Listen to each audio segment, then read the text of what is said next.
दोस्तों मान लीजिए आपकी पेंसिल की दुकान है और कोई पेंसिल खरीदने के लिए आता है आपके पास।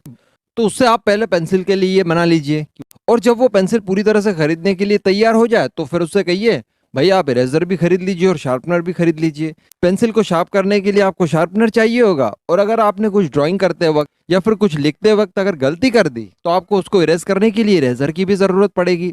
इससे होगा ये कि आपका कस्टमर समझेगा कि यार आपके पास तो एक फुल्ली पैकेज उपलब्ध है और दूसरी बात आपका भी मुनाफा बढ़ जाएगा क्योंकि वो पेंसिल के साथ शार्पनर और इरेजर भी खरीदेगा। तो ये तो बहुत ही अच्छी बात हो गई ना। तो दोस्तों यही चीज अब भारत ने भी चल दी है मलेशिया के साथ। जी हाँ, ब्रह्मोस एनजी का ऑफर करके।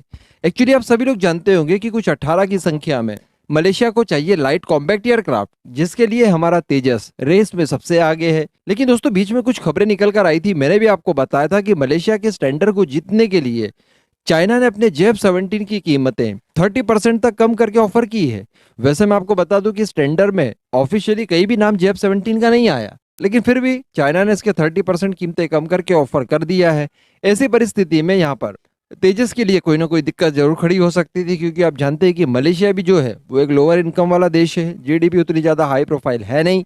तो ऐसी परिस्थिति में हो सकता था कि वो चाइना की तरफ अट्रैक्ट हो जाए। दूसरी बात, चाइना बहुत ही बदमाश देश है, हो सकता है कि मलेशियन एयरफोर्स में भी उसके कुछ लिंक हो, उन्हें मना कर करप्शन करके वो अपने जेफ-17 मलेशिया को चिपका दे कहीं ना कहीं। ऐसी परिस्थिति में भारत का अच्छा भला खेल बिगड़ सकता था। इसलिए दोस्तों भारत ने ये ऑफर किया है कि जो हम आपको रियायतें दे रहे हैं तेजस खरीदने के लिए, उसी के अंदर एक और रियायत दे देते हैं कि हम आपको ब्रह्मोस एनजी भी इसमें देंगे पैकेज के तौर पर। यानी जो भी तेजस का हथियार पैकेज होगा उसमें हम आपको ब्रह्मोस भी देंगे। ब्रह्मोस मिसाइल जो कि दुनिया की सबसे फास्टेस्ट क्रूज मिसाइल है।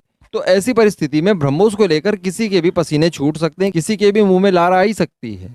तो बस इसी पर्पज से भारत ने मलेशिया को ब्रह्मोस एनजी को ऑफर कर दिया है और इससे डेफिनेटली भारत के लिए ये डील बड़ी आसान हो जाएगी, क्योंकि वैसे भी हम लोग 30% पार्ट्स अगर मलेशिया तेजस खरीदता है तो इन 30% पार्ट्स को हम लोग मलेशिया के अंदर मैन्युफैक्चर करेंगे, वहां पर उसका रोजगार वगैरह बढ़ेगा। वैसे ये ऑफर कोई और देश भी दे सकता था, लेकिन भारत ने तो दिया ही दिया है।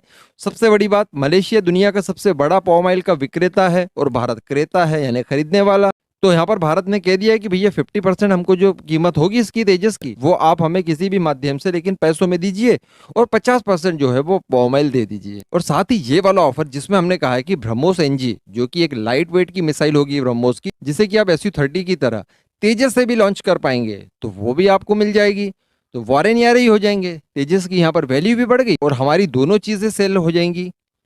तो इस तरह से कहा जा सकता है कि मलेशिया तेजस के साथ साथ ब्रह्मोस मिसाइल का भी पहला कस्टमर जल्दी ही बन सकता है, क्योंकि अब मलेशिया के पास किसी भी तरह की इफ एंड बट वाली चीज नहीं होगी।